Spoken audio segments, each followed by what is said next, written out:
Nous avons à cette table ronde Amandine Crambé, qui est radiologue à l'Institut Bergonié, Frédéric Le Saulnier, donc je présenterai également, qui est délégué à la protection des données de l'INSERM, Jean-Marc Perra, qui est cofondateur et dirigeant de la start-up Inert, et Rodolphe Thiebaud, qui est professeur PUPH, que je présente tout de suite. Donc on va fonctionner sur le même mode que la table ronde précédente, c'est-à-dire que chaque intervenant présente son activité, enfin fait le paysage de son activité pendant 5 minutes, et après on passe aux questions de la salle. Donc Rodolphe Thiebaud est professeur de santé publique et statistique à l'Université de Bordeaux. À ma droite, il est responsable de l'équipe projet INRIA INSERM Système. Il va vous expliquer ce que veut dire système. Et c'est aussi le responsable de l'axe santé INRIA Sud-Ouest, une preuve que le décloisonnement entre les instituts fonctionne et que ce décloisonnement de la recherche fonctionne en Nouvelle-Aquitaine. Alors, comme dans la première table ronde, je me suis amusé à faire des petites phrases. Et pour moi, Rodolphe Thiebaud, c'est l'homme des big data de la recherche médicale au service de la santé. Rodolphe, je vous passe la parole. Merci beaucoup. Merci. Ça marche, ça? Oui, ça marche. Tiens, je te rends ton micro. Donc, merci beaucoup. Je voudrais remercier Didier d'animer ces 2 tables rondes et puis nos invités pour cette table ronde. Je suis très content finalement que nous nous soyons positionnés sur la santé comme dernière table ronde. J'espère que vous tiendrez encore cette dernière heure. Mais en fait, je crois que c'est extrêmement pertinent par rapport aux 2 précédentes tables rondes. Bien sûr, on va venir ici sur un sujet d'application, mais qui va retrouver en fait un certain nombre d'éléments qu'on a pu commencer à discuter sur les 2 précédentes tables rondes. Alors, dans le centre, en fait, INRIA, avec ces autres équipes que nous avons découvertes sur les autres tables rondes, en fait, il y a donc un axe santé dans lequel on retrouve un certain nombre d'équipes. Donc ici, j'en ai cité 4. On en a une 5e qui travaille plus sur le végétal. Donc Mémosine, Carmen, Monk et Système. Et une particularité déjà de ces 4 équipes, c'est qu'en fait, chacune a des liens très forts avec son domaine d'application. Donc par exemple, si on prend Mnémosine, en fait, ils sont situés directement dans l'IMN, au cœur des neurosciences, donc, qui est leur domaine d'inspiration.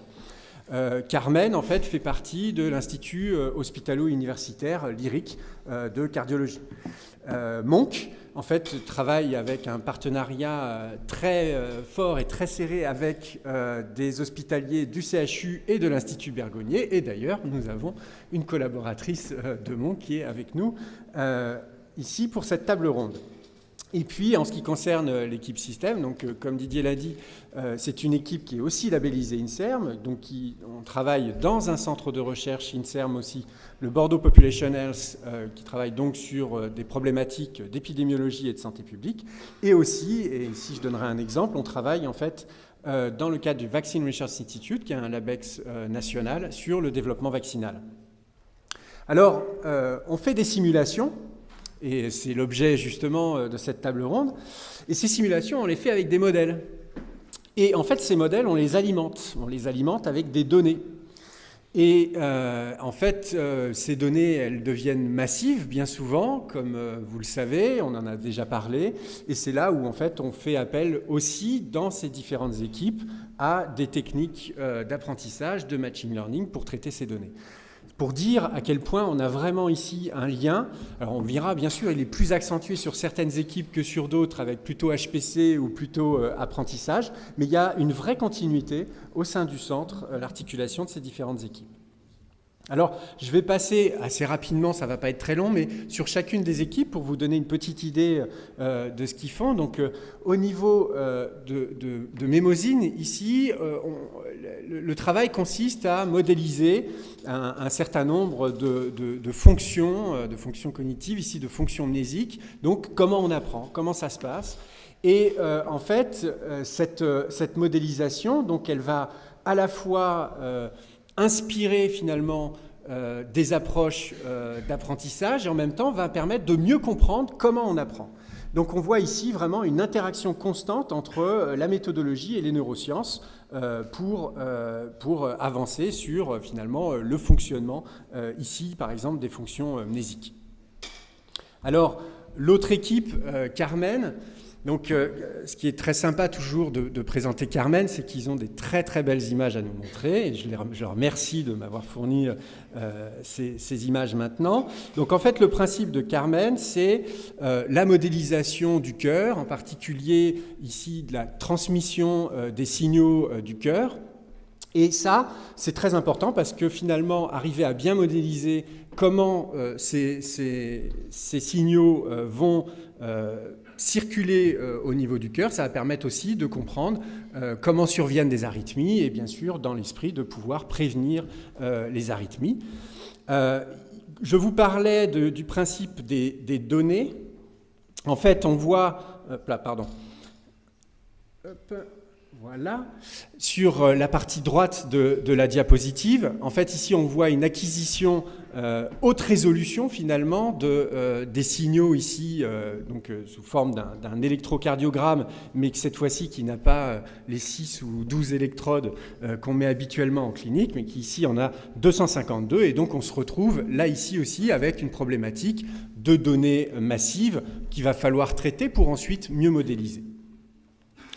Alors, une autre équipe ici, l'équipe Monk, qui en fait va travailler ici sur la modélisation de la croissance tumorale.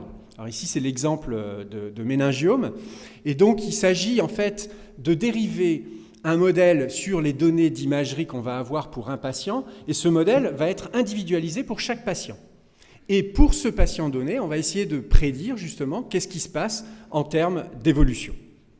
Donc là encore, on va se retrouver dans ce type d'équipe avec des travaux de simulation qui font appel à des besoins en calcul importants, mais aussi dans certaines applications, une vraie problématique de machine learning, d'apprentissage sur les données, avec notamment ici des données qui vont devenir beaucoup plus variées, où à la fois on va traiter des données d'imagerie, mais également, par exemple, des données d'expression génique, ce qu'on appelle les omics. Alors, enfin, donc c'est beaucoup plus austère, j'en suis désolé parce que c'est justement l'équipe que je dirige, et c'est pas de leur faute, hein, c'est de la mienne, parce que du coup je me dis je vais quand même pas leur demander une animation, parce qu'ils ont fait une très belle animation que je vous encourage à aller voir à la suite de cette table ronde. Mais donc c'est juste pour vous expliquer le contexte. Ici le contexte, on est chez des patients infectés par le VIH, et en fait, on leur donne, en plus d'un traitement antirétroviral, potentiellement, on peut leur donner des immunostimulants pour les aider à reconstituer leur système immunitaire, parce que le virus détruit le système immunitaire. Et en fait, qu'est-ce qu'on a fait? Nous, on a eu l'occasion, on a eu la chance de pouvoir travailler sur toutes les données disponibles pour une de ces interventions, qui est les injections d'interleukine 7. Et en fait, on a construit un modèle, pas très compliqué, mais qui a été parfaitement pertinent et adapté par rapport à véritablement le mécanisme de cette molécule.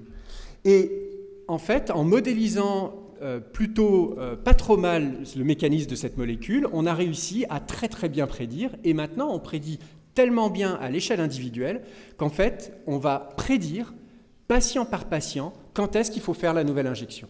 On regarde comment le patient réagit au premier type d'injection, c'est les points noirs que vous voyez sur la gauche du graphique. Et ensuite, les courbes bleues, c'est les prédictions du modèle. Et en fait, on voit que finalement, il va exactement se passer ce qu'on a prédit avec le patient. Et donc aujourd'hui, on va démarrer un essai clinique où en fait, le médecin va être guidé justement par les prédictions du modèle pour savoir quand est-ce qu'il faut revoir le patient pour lui faire une nouvelle injection. Voilà, j'en arrête là sur mes exemples illustratifs pour entamer la table ronde. Merci beaucoup. Merci Rodolphe. Alors justement, on va faire la transition avec Amandine Crombé qui travaille dans l'équipement pour modélisation en oncologie. Amandine Crombé est radiologue donc à l'Institut Bergonié, je rappelle, et elle réalise une thèse de sciences en mathématiques appliquées à INRIA. Et donc elle va nous expliquer en quoi constitue son travail justement dans cette équipe. Alors juste pour resituer, donc je suis radiologue diagnosticien à l'Institut Bergonié. L'Institut Bergonié, c'est un centre de lutte contre le cancer, et donc mon travail consiste une partie du temps, la moitié du temps, à interpréter des examens d'imagerie pour des questions de cancérologie. Voilà, est-ce que ce patient a effectivement une tumeur maligne ? Est-ce que le traitement qu'on a proposé au patient est efficace ? Est-ce que ce patient est bien toujours en rémission clinique ? Ce travail il consiste aussi à participer à des réunions avec d'autres cliniciens où on discute des cas des patients pour leur proposer les meilleures stratégies. Voilà. Je ne parlerai pas de la radiologie interventionnelle, mais ça fait aussi partie du travail de radiologue, de faire des prélèvements guidés par l'imagerie et de réaliser des traitements percutanés du cancer. Donc à côté de ça, je suis aussi doctorante dans l'équipe modélisation en oncologie. Et mon travail, eh bien, ça consiste à intégrer des données quantitatives issues de l'imagerie afin de répondre à ces questions de cancérologie. Encore une fois, c'est-à-dire est-ce que cette tumeur est maligne ou bénigne ? Est-ce que ce traitement est efficace ? Et quel est le pronostic de ce patient ? Alors il faut savoir qu'on a des quantités énormes maintenant d'informations en médecine pour chaque spécialité. Donc dans le cas de l'imagerie, eh bien, l'imagerie, moi je travaille énormément sur l'imagerie en coupe. Donc on a l'IRM qui est morphologique et aussi fonctionnelle. Et donc on a des données à la fois qualitatives et des données quantitatives qui permettent de faire une approximation de la vascularisation des tumeurs, de la cellularité des tumeurs, du métabolisme des tumeurs. Voilà. Donc toutes ces données, de toute cette quantité, cette masse de données, on a du mal à la gérer juste avec une approche visuelle et donc on a besoin d'autres outils qui font appel donc, au traitement d'image. Là je parle de la radiologie, mais donc mon travail consiste à intégrer des données d'imagerie à d'autres données et ces données, ce sont des données cliniques, l'âge du patient, le genre du patient, bien sûr, ses comorbidités, mais aussi des données d'autres spécialités parce qu'on travaille toujours en réseau. Des données anatomopathologiques, le type de tumeur, et puis des données aussi d'analyse moléculaire, donc le génome, le transcriptome et le protéome de ces tumeurs. Voilà, donc ça fait une foule d'informations pour ces modèles, et donc ça nous permet aussi, cette foule d'informations, de cibler au mieux les traitements que l'on va donner aux patients pour qu'il ait un traitement qui soit le plus personnalisé possible. Voilà, parce qu'on a aussi de nouvelles molécules, et puis être capable de les proposer de la manière la plus adaptée. Déjà pour une première approche. Donc je suis vraiment à l'interface, en fin de compte, entre toute cette expertise médicale et puis ces questions médicales. Et puis ma thèse au sein de l'équipe MONC vise à construire des modèles qui prennent en compte toutes ces informations pour répondre à ces grandes questions oncologiques. Alors je ne travaille pas sur toutes les tumeurs parce que c'est extrêmement compliqué, mais je me focalise sur des tumeurs rares qui sont les sarcomes, qui sont des tumeurs de l'appareil musculo-squelettique. Et donc l'Institut Bergonié est un des centres de référence pour ces pathologies. Voilà. Merci bien, pardon. Alors justement, comme on vient de le voir à la fois avec Amandine Crombé et Rodolphe Thiebaud, le numérique va potentialiser l'utilisation des données médicales. Mais derrière cette image, ces images de tumeurs ou derrière ces chiffres, il y a des patients. Et ces scientifiques, ces patients, on doit respecter l'anonymat, mais en même temps, il y a une autre problématique, c'est que les scientifiques doivent pouvoir utiliser ces données. Et utiliser ces données, c'est le job de Frédéric Le Saulnier, qui est délégué à la protection des données de l'INSERM, qui est spécialiste du système d'information et de la protection des données de santé. Et après 10 ans à la CNIL, vous êtes chargé du pilotage de la protection des données à l'INSERM. Et donc, du coup, votre travail, c'est arriver à laisser travailler les chercheurs d'une façon la plus efficace possible, tout en respectant l'évolution de notre société et de l'évolution de ces données numériques. Donc, j'ai trouvé une phrase, c'est la juriste qui prouve que le règlement ne peut pas empêcher la recherche. À vous. Merci beaucoup.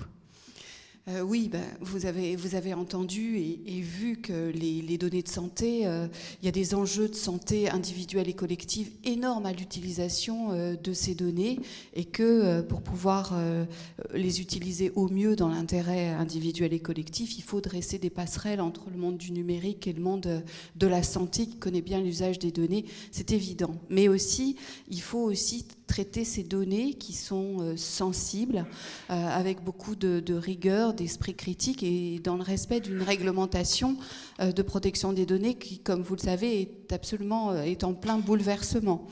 Vous connaissez tous le règlement général relatif à la protection des données qui, depuis 4 mois, est devenu le corpus de règles applicables dans toute l'Union européenne et même au-delà du fait du critère du ciblage.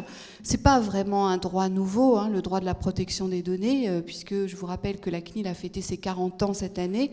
Mais quand même, on peut dire que ce règlement change la donne et que cet enjeu de protection des données vient être introduit dans la stratégie, dans la gouvernance des organismes et change de paradigme puisque l'idée n'est plus d'effectuer des formalités administratives auprès de la CNIL, mais bien d'être en mesure à tout moment de documenter la conformité et d'être en mesure de la prouver, c'est-à-dire d'avoir une réflexion sur ce sujet depuis la conception des traitements de données à caractère personnel ou des objets jusqu'à la fin de ces traitements, si tant est qu'il y a une fin.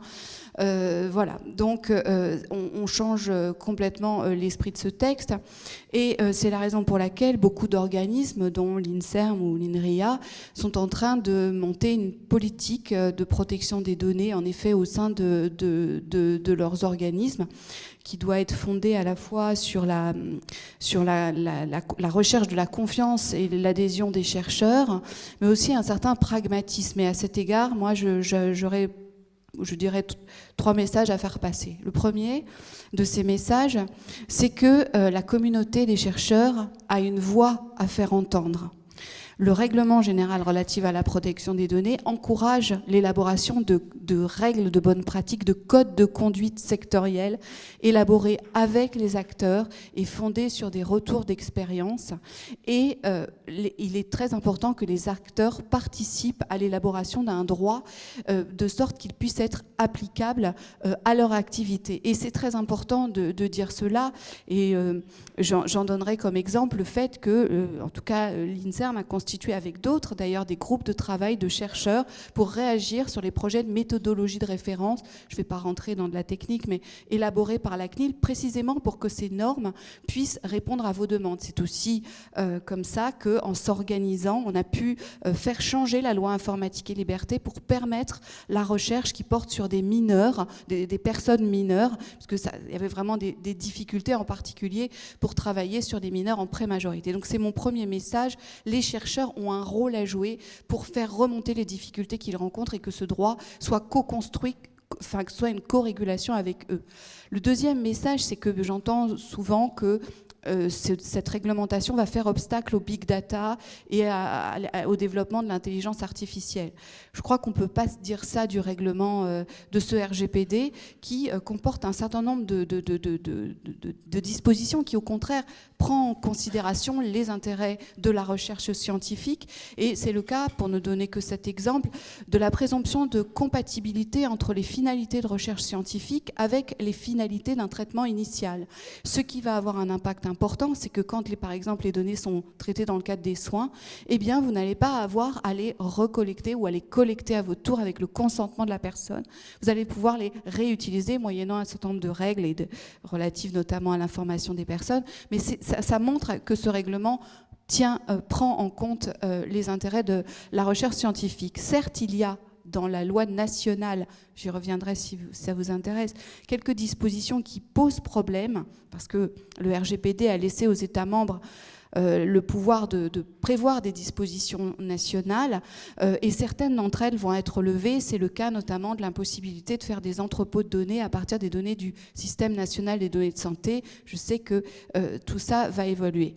Ce qui est certain aussi, c'est que aujourd'hui, on voit toujours la protection des données comme on doit faire des demandes d'autorisation auprès de la CNIL, et d'une certaine façon, vous avez raison, puisque la loi nationale a maintenu un régime d'autorisation pour la recherche uniquement portant sur le secteur de la santé, mais je crois qu'à terme, et avec le développement notamment de l'IA, on va passer d'une logique de conformité dossier par dossier à une logique systémique en construisant des grandes plateformes certifiées qui permettront de garantir la sécurité, la maîtrise des données, le fait qu'elles ne soient pas disséminées et l'élaboration de règles règles de gouvernance transparentes, négociées avec les chercheurs et communes. Et c'est dans cet esprit que s'inscrit le Health Data Hub dont vous avez sans doute entendu parler. Et mon troisième message, c'est qu'il ne faut pas prendre, je crois, la protection des données et les démarches de conformité qui sont requis par le RGPD comme une contrainte administrative supplémentaire, mais bien plutôt comme un moyen, en effet, de travailler, parce que c'est ça l'objet, de vous permettre de travailler dans l'intérêt de tous et pour l'innovation aussi, pour des raisons économiques, évidemment, mais de le faire en s'interrogeant en permanence sur nos pratiques, sur la manière dont on travaille, un peu comme il existe déjà dans les organismes des instances éthiques ou des instances qui veillent à l'intégrité scientifique. Et c'est dans ce prolongement que s'inscrit cette logique de protection des données à laquelle, je crois, les institutions et les chercheurs sont tout à fait attachés quand on discute avec eux. Et de la même manière, on va produire des outils en pensant à la protection des données, un peu comme on pense aussi à la protection de l'environnement quand on les construit. Voilà, je vous remercie. Merci. Je vais passer la parole donc maintenant à Jean-Marc Perrat, qui est cofondateur et dirigeant de start-up qui est le fruit d'une collaboration entre INRIA et l'IHU Lyric. L'IHU Lyric, on a vu des projections tout à l'heure de Rodolphe sur ce qu'on peut appeler l'électrocardiogramme du futur, puisque ce système n'avait pas changé depuis des dizaines d'années.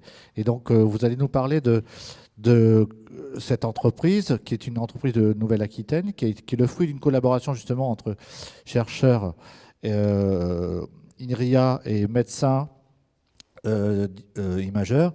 Alors, la phrase, c'est simulation numérique au service de la cardiologie. Je vous laisse la parole. Bonsoir. Alors, en effet, INART, c'est une spin-off de l'IHU Lyric et de l'INRIA. Donc, l'IHU Lyric, c'est vraiment un centre d'excellence mondial en électrophysiologie cardiaque. Et l'INRIA, que vous connaissez, qui est un centre en informatique et qui est très réputé aussi. Et qui, en fait, c'est vraiment un projet qui est né d'une collaboration étroite entre des médecins et des chercheurs en informatique, plus précisément en traitement d'image, pour développer des solutions pour mieux traiter les troubles électriques dans le cœur, ce qu'on appelle les arythmies. Et la solution qui est proposée, c'est en fait de modéliser en 3D le cœur et donc de fournir en quelque sorte le Google Maps pour les interventions cardiaques. Alors pour expliquer un peu comment fonctionnent ces interventions sur les arythmies, c'est une des possibilités de traitement, c'est qu'on va insérer un cathéter par les veines à l'intérieur du cœur sans ouvrir le patient. Et du coup, pour naviguer à l'intérieur du cœur, c'est un peu compliqué. Et ce qu'on utilise, nous, ce qu'on propose, c'est d'utiliser de l'imagerie, donc des scanners ou IRM qui sont faits avant l'intervention, pour créer une carte 3D du cœur, tout comme on aurait une carte de la ville dans Google Maps, qui permettrait de mieux planifier son intervention, tout comme Google Maps permet de mieux planifier en fait ses trajets, mais aussi de guider ses interventions, c'est-à-dire de fournir ce modèle 3D pendant l'intervention et de pouvoir guider ses instruments à l'intérieur de ce modèle. Donc voir ces instruments naviguer à l'intérieur de ce modèle, tout comme Google Maps permet de vous dire quand est-ce qu'il faut tourner à gauche, à droite pour arriver à bon port et pas vous inquiéter du trajet. Donc l'idée, c'est vraiment de simplifier ces interventions, les rendre plus efficaces grâce à l'imagerie, et qui permet de modéliser en fait le cœur du patient et donc de fournir ce qu'on appelle un jumeau numérique du patient. Et pour aller un peu plus loin, là pour l'instant on démarre avec juste une solution où on a un modèle anatomique du cœur, mais l'idée c'est d'aller plus loin vers de la simulation électrique pour mieux définir les cibles de l'intervention avec ces simulations. Et pour revenir un peu sur l'idée de transfert, sur le fait que c'est vraiment un exemple de transfert qui est assez intéressant de par la collaboration étroite avec des compétences pluridisciplinaires, mais c'est aussi donc, issu d'un projet de recherche qui a démarré dans les années 2010, donc entre l'INRIA et l'IHU, et qui a été développé vraiment à un certain moment dans le but d'être transféré. C'est-à-dire qu'il y avait vraiment une envie d'avoir un impact clinique, pas faire de la recherche pour faire de la recherche, mais d'améliorer les soins. Et donc, il y a toute la recherche qui a été développée dans ce sens-là. Et la boîte a été créée seulement quand la technologie était mature pour arriver sur le marché. Et nous, on est là pour commercialiser une techno qui a été bien avancée, qui a été aidée par l'INRIA, par l'IHU, par l'Université de Bordeaux, par des fonds de l'IDEX, etc. Donc, il y a plein de mécanismes qui sont là pour aider les chercheurs à transférer leur technologie et préparer au mieux le lancement d'une spin-off. Donc ça, c'était un point intéressant pour cette entreprise. Donc nous, on a été créé il y a un peu plus d'1 an. Et normalement, on devrait commencer à commercialiser d'ici la fin de l'année le premier produit. Donc voilà, il y a un transfert qui peut se faire avec des résultats assez rapides sur les sujets. Ok, merci. Alors on peut commencer les questions. Il y a des questions dans la salle. Vous avez des questions ? Bon, moi j'en ai une. Est-ce que vous, en tant que chercheur, vous avez déjà été confronté à cette protection des données et est-ce que vous sentez maintenant, déjà dans votre travail de tous les jours, que c'est un sujet qu'il va falloir régler, entre guillemets, rapidement ? Oui, alors après, peut-être qu'on n'a pas tous les mêmes vécus, mais en fait, nous, sur l'aspect justement très INSERM, on gère des données de santé depuis très longtemps. Et donc, finalement, la survenue de RGPD, je suis très positif aussi, comme Frédéric. Je crois que ça nous a finalement aidé un peu plus à travailler avec tout le monde parce que nous, on avait déjà la sécurisation des données qui était faite, l'information c'était fait, toutes les démarches, on savait les faire, mais en fait, la publicité qu'il y a eu autour de RGPD et l'information que ça a pu donner, finalement, ça a été presque une aide. Et d'ailleurs, on avait organisé un séminaire ici où Frédéric nous avait rejoint aussi début mai, avant que RGPD passe, pour que ça puisse se faire. Donc après, moi, ce que je comprends, c'est qu'effectivement, ça puisse être contraignant par rapport à des chercheurs qui n'avaient pas du tout cette culture-là et que, du coup, se retrouvent à une montagne de contraintes, parce que quand on ne connaît pas, effectivement, on a l'impression d'avoir affaire à une montagne de contraintes. Mais d'un autre côté, il y a des Frédéric qui, j'espère, vont se démultiplier, parce que sinon, ça va être compliqué pour elles. Mais, en tout cas, nous, on a vu aussi la DPO INRIA qui était venue nous voir récemment dans le centre. Et il y a cette organisation qui est faite au niveau des institutions. Et effectivement, on espère au niveau des chercheurs, y compris ceux qui, donc, du coup, ont été moins habitués à ce type de problématique, qu'ils auront un vrai support pour pouvoir gérer ça. Parce que finalement, si une vision optimiste de ça, c'est qu'effectivement, on devrait pouvoir utiliser les données à des fins de recherche, mais dans un respect, justement, notamment de la vie privée des patients et de leurs données. Je sais pas, vous voulez témoigner ? Juste vous dire que oui, en effet, il y aura,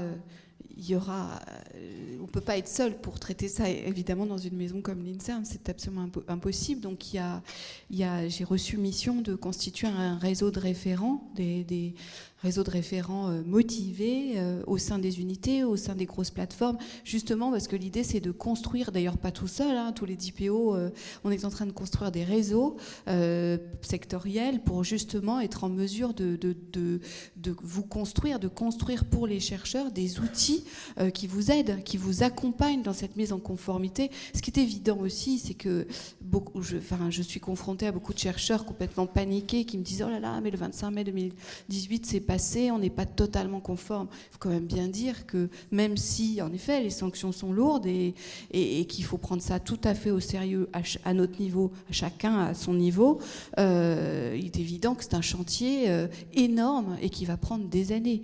Donc construire des outils, c'est des réponses à des demandes de conseils types, c'est des notes d'information types, des protocoles types qui vous aident à des analyses d'impact type qui vous aident, vous, à répondre justement à toutes ces contraintes avec la constitution d'un réseau de référents qui, justement, parce qu'il y a des enjeux de proximité très importants, peuvent faire remonter les difficultés, les besoins d'outils en particulier, et les faire redescendre, et seront formés avec un réseau qui sera animé et qui sera, je l'espère, très actif. Donc bien sûr, ça ne se fait pas tout seul, et puis aussi ça se fait avec le DSI, le RSSI, le Haut Fonctionnaire Défense et Sécurité, le DAGE, j'en passe, les directions métiers et toutes les personnes expertes dans la maison.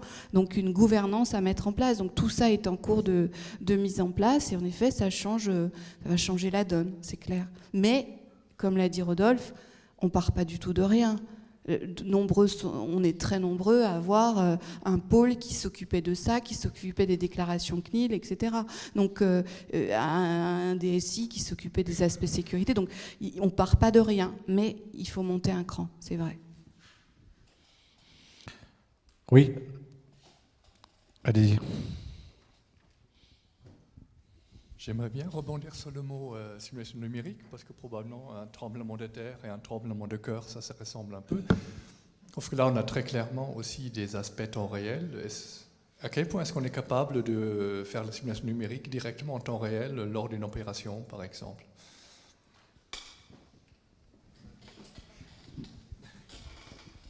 Alors pour les simulations, en effet, ça dépend à quel est le degré de précision qu'on veut avoir sur les simulations. Et en effet, il y a des simulations cardiaques électromécaniques du cœur qui peuvent se faire, tourner pendant 1 jour ou 2 ou 3 jours et avoir des résultats très précis, mais qui ne sont pas pratiques en clinique. Et nous, notre challenge à nous, en tout cas, c'est justement de les rendre plus interactives en temps réel. Pas forcément pendant l'intervention, mais en tout cas avant l'intervention, que le médecin puisse jouer avec.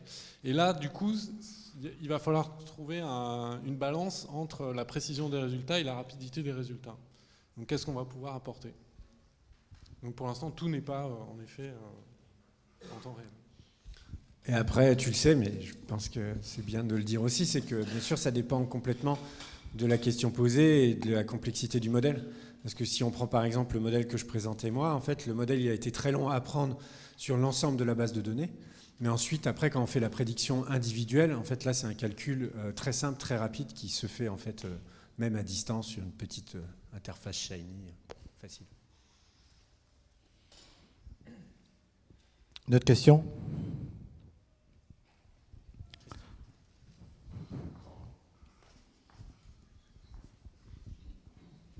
C'est devant, là. Là.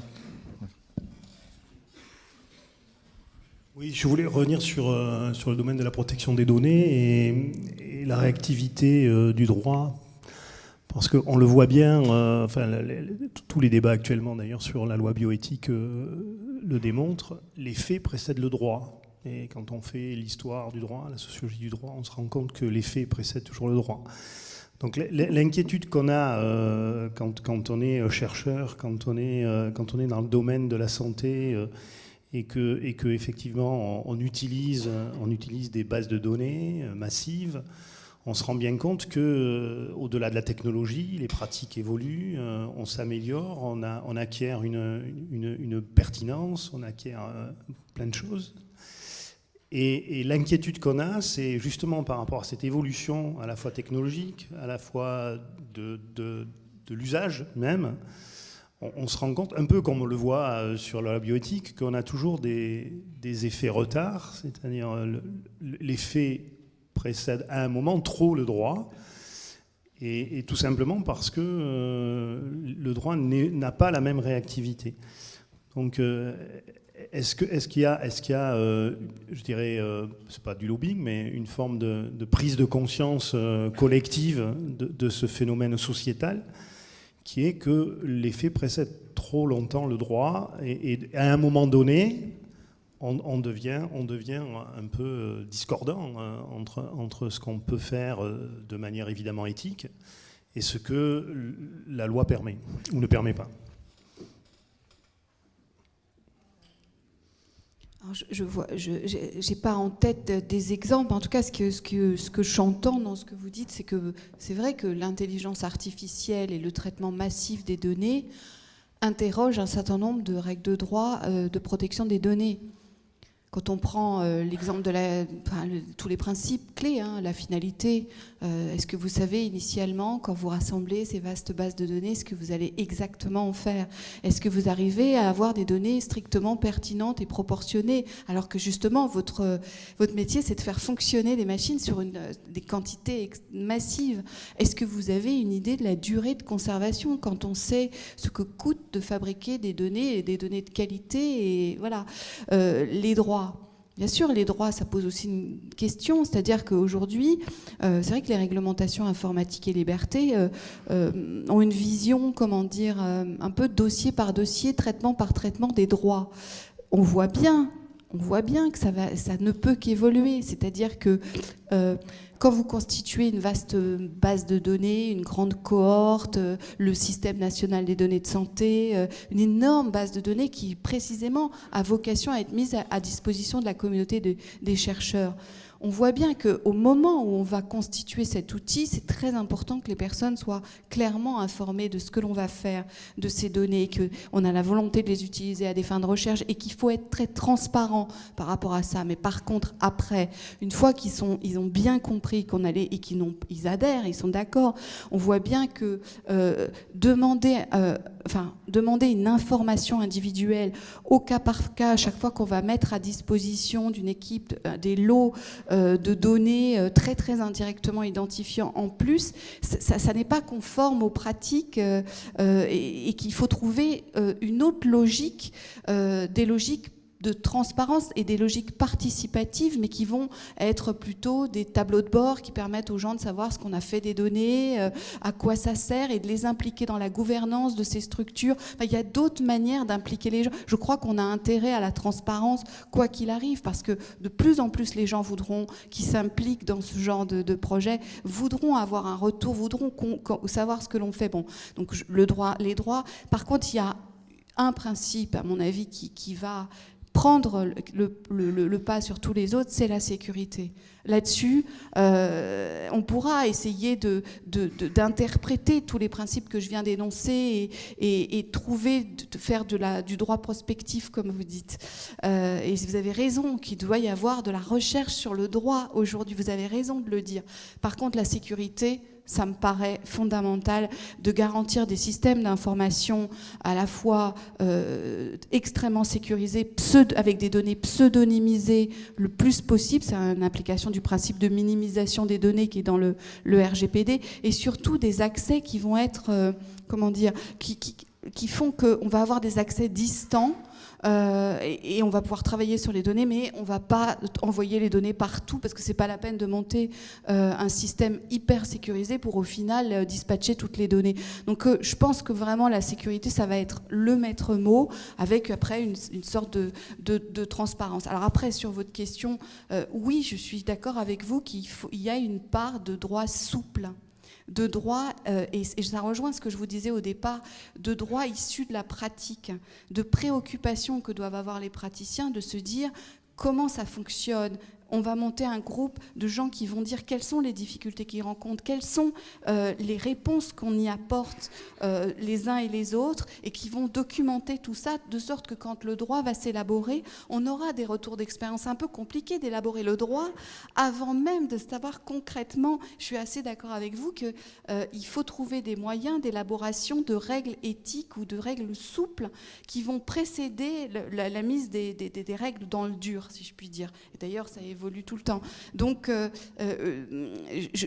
voilà. Mais ça ne veut pas dire ne rien faire non plus. C'est trouver d'autres modes, et d'autres modes dont les chercheurs, les acteurs, les institutions sont des acteurs majeurs.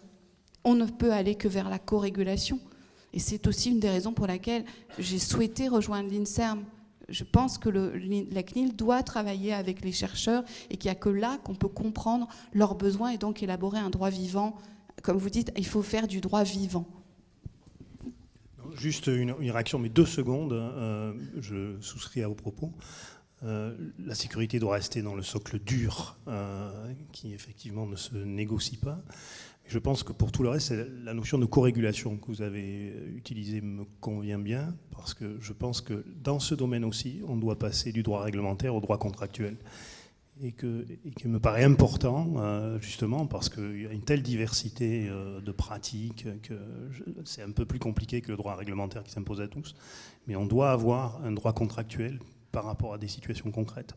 Et je pense que là, on améliorera considérablement le système si on est plus sur du droit contractuel que sur du droit réglementaire. On va arrêter ce débat de juriste. Ah non, allez-y, allez-y. Oui, je voudrais dire que les exemples montrés montrent tout l'impact de la simulation numérique comme outil d'aide à la décision, avec cette difficulté de la temporalité. Est-ce que c'est une décision immédiate sur quelque chose qui va évoluer sur des années, donc prendre une décision de chirurgie pour le méningiome, au contraire affiner un moyen de diagnostic qui va aider à une décision immédiate. Donc on a une échelle de temps qui varie, mais la finalité, ça reste la simulation. Et surtout, la deuxième commentaire, c'est le fait que ce sont nécessairement des moyens et des méthodes de travail en interface et en interdisciplinarité. Donc au début, quand les matheux nous montraient leur truc, ils disaient on va vous épargner des équations. C'est une erreur de nous épargner des équations parce qu'on peut comprendre ce qu'il y a au-dessus et en dessous, quelles sont les règles de modulation, voir quel est le poids relatif d'un facteur par rapport à l'autre, comprendre que leurs méthodes d'évaluation sont beaucoup plus proches des sciences humaines et d'économie que de l'atlas topographique que l'on a nous.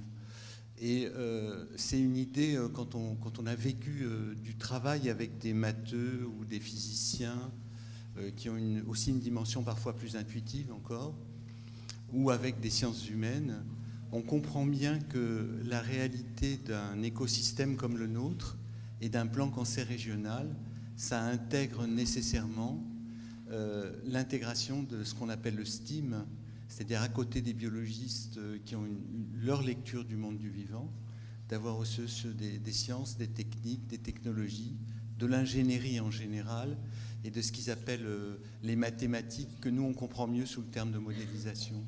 Donc cette intégration du STEAM dans une politique régionale de plan de lutte contre le cancer, elle a vraiment toute son illustration ici. Ok, merci. Une dernière question ? Oui. Ouais.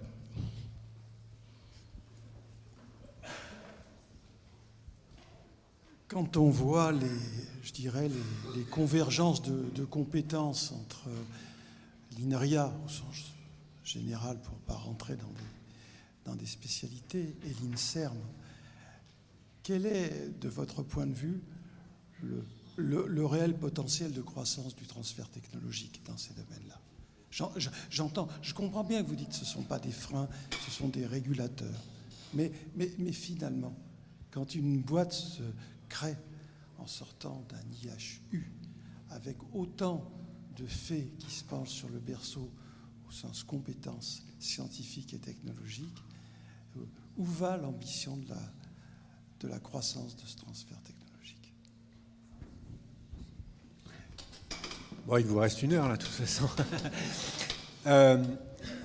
En fait, pour répondre à votre question, je crois que la façon dont on a réfléchi la construction de cette table ronde, c'était ça. C'était de dire, en fait, en tout cas, ici, on a un exemple de vraies interactions, d'interaction entre des chercheurs du numérique avec des cliniciens qui sont au chevet du patient. C'est-à-dire, c'est pas des faux médecins comme moi, c'est des vrais qui voient des patients, etc. Donc des vraies interactions. Et de la même façon, et tu l'as très bien dit, on a une valorisation ici, mais on voit bien, la technologie, elle est prête, ça y est, on peut y aller.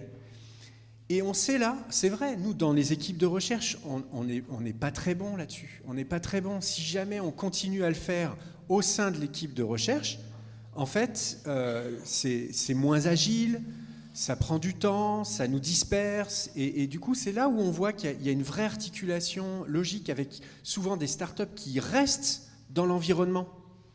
Et il y a d'autres exemples. Inart est un très bon exemple et on est très content de t'avoir, mais on a d'autres exemples. Et ça, c'est un modèle. En plus, il se trouve qu'actuellement, on est quand même un peu poussé à aller, nous, en tant que chercheurs, vers ce modèle-là. Mais on a l'impression quand même que c'est un modèle qui devrait marcher avec Inariatech, etc. C'est des actions où on veut aller plus loin là-dessus. Et c'est vrai que ça devrait marcher. Et là, vous soulevez la collaboration des institutions, c'est-à-dire une intelligence de fonctionnement des institutions. Et nous n'oublierons pas non plus ici l'Université de Bordeaux, par exemple, qui bien sûr contribue, Bordeaux INP là. Enfin, et ici, le fonctionnement de ces institutions ensemble, quand ça marche bien, bah oui, là je crois qu'on peut être très très très ambitieux, parce que ça va décupler notre action à nous en tant que chercheurs, et on peut rester finalement dans notre domaine d'expertise, faire l'effort, parce que c'est un véritable effort, ce transfert, cette interdisciplinarité, cette pluridisciplinarité, c'est un véritable effort. On peut aller beaucoup plus loin, comme ça a été souligné à la table ronde précédente, et justement c'est en jouant avec toutes ces institutions qui est notre millefeuille français, mais qui peut-être peut être aidant à certains moments. Merci, ce sera la conclusion de cette table ronde.